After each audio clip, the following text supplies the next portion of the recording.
So other operating efficiency, how about labor? So we have seen only the inventory, account receivable, payable, cash.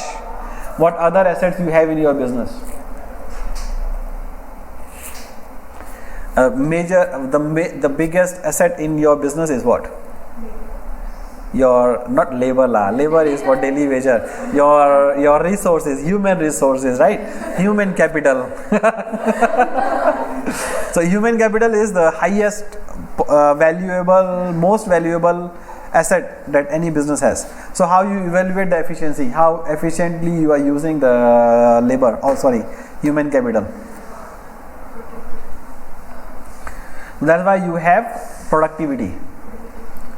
Okay, productivity ratios. So I didn't give you any formulas here because it depends on the business, depends on the industry. I give you some example from the hotels. For example, hotels, how we calculate labor productivity is we see how many rooms are being served by one person. So if you have, let's say my hotels have, let's say one hotel has 50 rooms and I am having 10 housekeeping staff. So I say, okay, means if all 50 rooms are occupied, one person is serving how many rooms? 5 rooms. So now I can compare with other hotels, right? Because I have a basis to compare. So I can compare even with a 200 room hotel who may have 50 staff, which means they are serving 4 rooms per staff. So I am more efficient, right? So you can compare the labor productivity by using productivity ratios. So you need to define what is the productivity. So what is the productivity in a software company? Number of lines they write, or number of programs they develop, or what is it?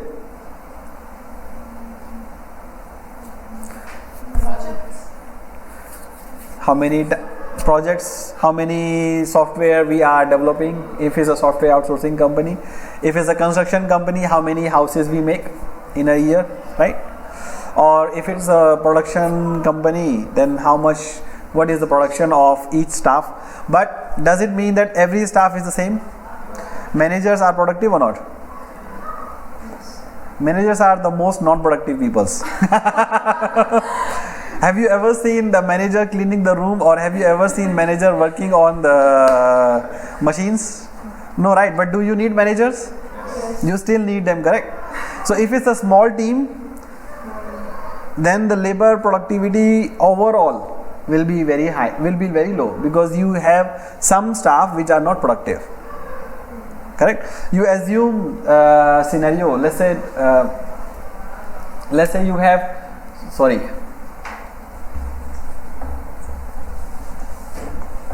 Let's say you have a team of 10 people. Why is it working? Where is the one? Okay, here. Let's say you have a team of 10 people and another company has a team of 15 people, right? And they have one manager each. One manager can handle 10 or 15 is the same, right? So total 11. And now assume they are serving maybe, let's say in a restaurant they are serving 50 guests each. Or this is having higher, so let's say 55. So what is the productivity? 50 divided by 11 is around 5, let's say 5. And 55 divided by 11 is 5. No, 5.5. Right? So you can check in your calculators. It's less than 5 and this is more than 5. So which one, where the efficiency is higher now? Here, right? But if you take out the manager and then you calculate again 10 and 10, so it's 5 and 5.5, correct? So higher number, because of the higher numbers, right? So the managers will make a difference, correct? And if they have 2 managers, then even worse, right? Oh sorry, this is 16 people. So 55 divided by 16 is what? 4. Yeah, around not even 4, 3, around 3.5 something, right? Higher number of peoples, correct? So managers also make a difference. If let's say they have no manager, their productivity will be higher, correct? Because there is no non-productive staff. So normally when you are calculating the labor productivity, you need to remove the people who are not productive.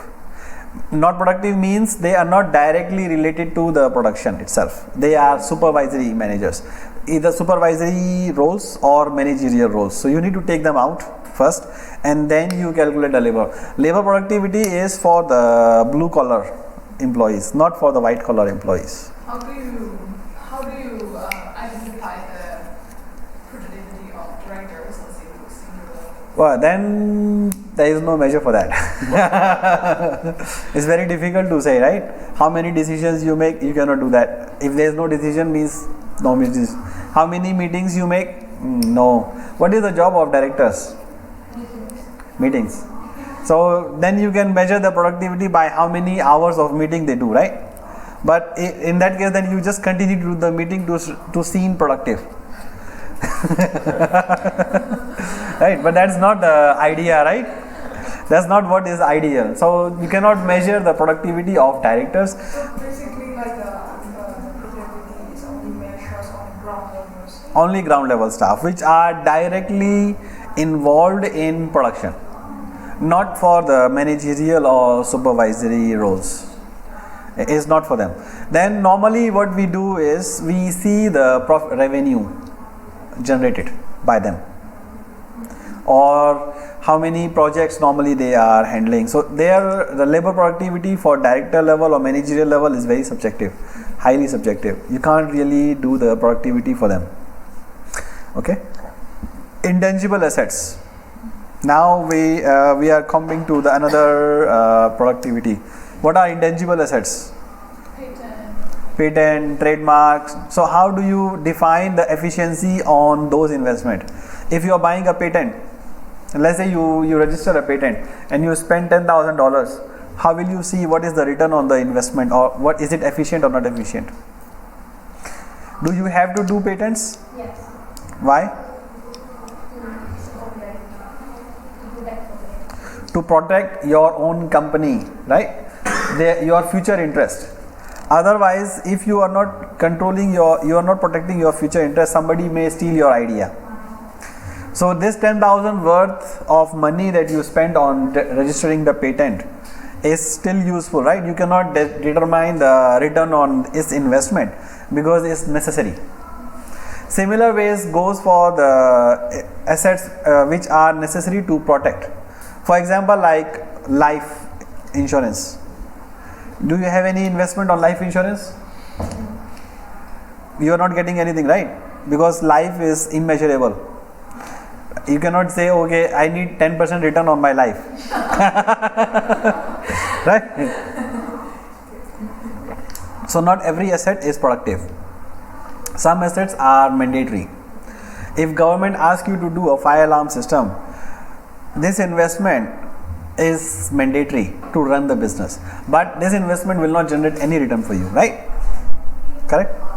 So you have to be careful when you are generating taking return on investment on total businesses. Okay, the last one is liquidity and risk.